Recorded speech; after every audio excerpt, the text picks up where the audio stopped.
आज हम बात करेंगे संत कबीर की। कबीर जो आज 600 वर्षों के बाद भी उतने ही प्रासंगिक है जितने वे तब थे। आखिर ऐसा क्या है कबीर में? क्यों हमें आज भी पग पग पर कबीर याद आते हैं? क्यों आज भी उनकी सखियां सबद और रमेनी हमारे कानों में गूंजती है, हमें कुछ सोचने, कुछ गुणने पर विवश करती है? दरअसल कबीर के अनेक रूप में एक वो रूप है जिसमें वो अपने चिंतन से जग को चौंकाते हैं। दूसरा रूप संत कबीर का है जहां वो जीव और परमात्मा के गुण संबंध की व्याख्या करते हैं, निर्गुण भक्ति के पक्ष में वातावरण बनाते हैं, माया और ब्रह्मा को बड़े सरल तरीके से समझाते हैं। उनका एक रूप समाज सुधारक का है। बुरा जो देखन में चला, बुरा ना मिले को,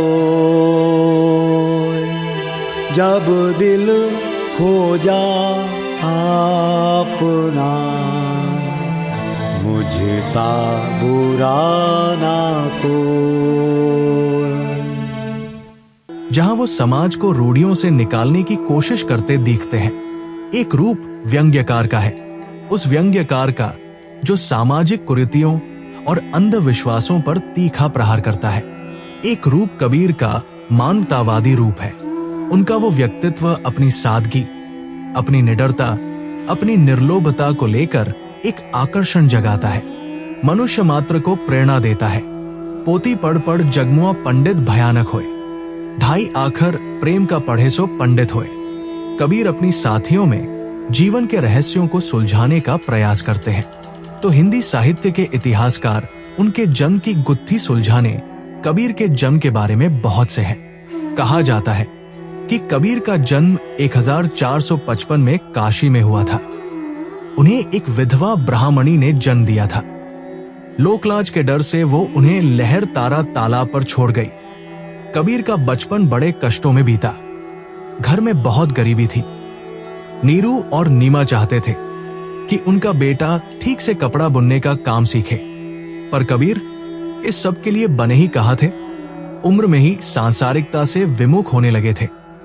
माया दीपक नरतम भ्रमी भ्रमी में पढ़न कहे कबीर गुरु ज्ञानक है, एक आद उभरा। उन्होंने मान लिया था कि गुरु को मिले बिना गति नहीं है। कबीर गुरु की तलाश में थे।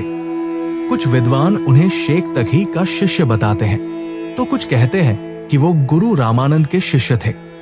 रामानंद उस समय के बड़े ज्ञानी महात्मा थे। कबीर ने उनसे प्रार्थना की कि वो उन्हें अपना शिष्य बना ले। रामानंद ने उन्हें अपना शिष्य बनाने से इनकार कर दिया, पर कबीर भी अपनी धुन के पक्के थे। उन्होंने युक्ति निकाल ली। रामानंद गंगा स्नान के लिए प्रतिदिन सुबह सवेरे जाया करती थी। ऐसे ही एक दिन राम राम करन मुझे एक गुरु मंत्र मिल गया, राम नाम का गुरु मंत्र। इसके बाद कबीर पूरी तरह भक्ति भाव में डूब जाते हैं। वो दिन भर कपड़े बुनने का काम करते हैं, शाम को सत्संग करते हैं। धीरे धीरे उनका नाम दूर दूर तक फैलने लगा और कबीर की माँ इस सबसे नाराज थी। उन्हें डर था कि कहीं कबीर घर बार छोड़कर साधु ना बन जाए, सो उन्होंने लोई नामक युवती से उनका विवाह करा दिया। बाद में कबीर के कमाल और कमाली नामक पुत्र पुत्री हो गई। पर कबीर संसार में रहकर भी पूरे मन से कभी सांसारिक नहीं। उन्हें संसार के सुखों ने, मोह ने, माया ने बांधने की बहुत कोशिश की, किंतु वो हर बंधन तोड़कर मुक्त ही रहे, लोगों को अभिभूत करते रहे, आत्मा और परमात्मा के संबंध की सरल व्याख्या करते रहे।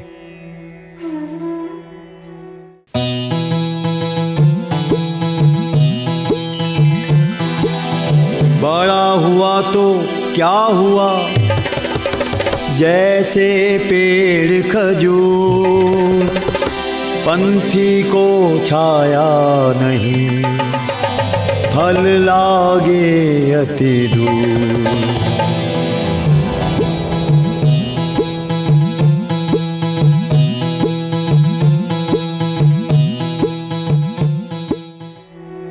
कबीर ने भेदभाव के साथ साथ अंधविश्वासों का पुरजोर तरीके से खंडन किया और हिंदू मुसलमान दोनों ही वर्गों की कुरीतियों पर कड़ा प्रहार करते हुए उनकी एकता पर बल दिया। कबीर के अकड़पन से बहुत से लोग उनका विरोध करते थे।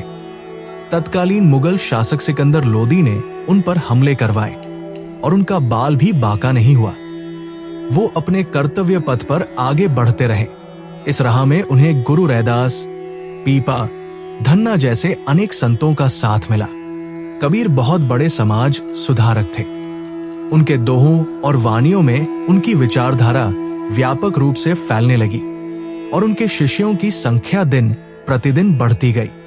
उनके शिष्यों में हिंदू भी थे और मुसलमान भी।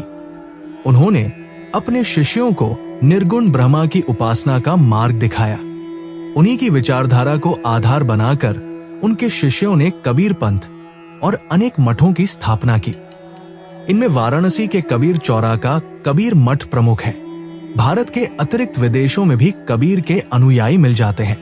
मित्रों, आप जानते ही हैं कि हिंदी साहित्य के भक्ति काल को स्वर्ण युग कहते हैं। इसी स्वर्ण युगीन भक्ति काल की ज्ञानाश्रय शाखा और ज्ञानाश्रय शाखा के निर्गुण संत शिरोमणि कबीर ने अपने समय में चारों तरफ फैले अज्ञान के अंधकार को दूर करने के लिए जन जन को चेताया। कबीर की विचारधारा लोक कल्याण वाली थी। विद्वानों ने उसे मानवतावादी विचारधारा कहा है। कबीर ने उन तत्वों को अपनाने पर बल दिया जो समाज के उत्थान में सहायक सिद्ध हो। संत कबीर ने दुखों से त्रस्त आम जन को ज्ञान का ऐसा मार्ग दिखाया जो आत्ममंथन, आत्म अनुशासन, आत्मज्ञान और आत्म गौरव के लिए प्रेरित करता है। संत कबीर क्रांत दृष्टा कवि थे। उनकी कविता सामाजिक चेतना से उद्भूत है।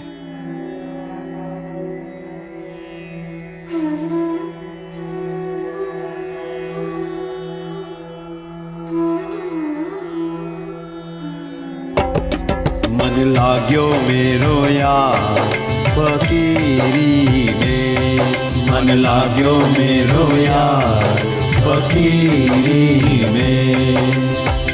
जो सुख पाओ राम भजन में, जो सुख पाओ राम भजन में, सो सुख नाही अमीरी में।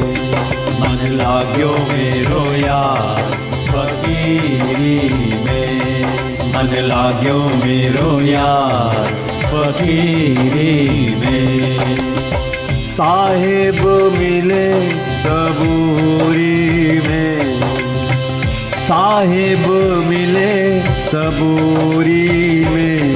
मन लाग्यो मेरो यार फकीरी में, मन लाग्यो मेरो यार फकीरी में।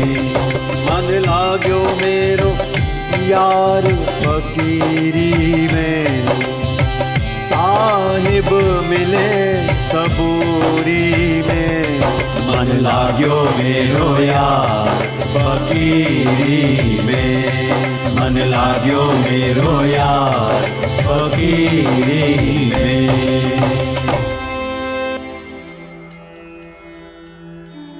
उन्होंने कागज की लेखी के बजाय आंखें देखी को अधिक प्रामाणिक माना। उनका काव्य अनुभव की ठोस जमीन पर प्रतिष्ठित है। संत कबीर की वाणी का संग्रह बीजक कहलाता है।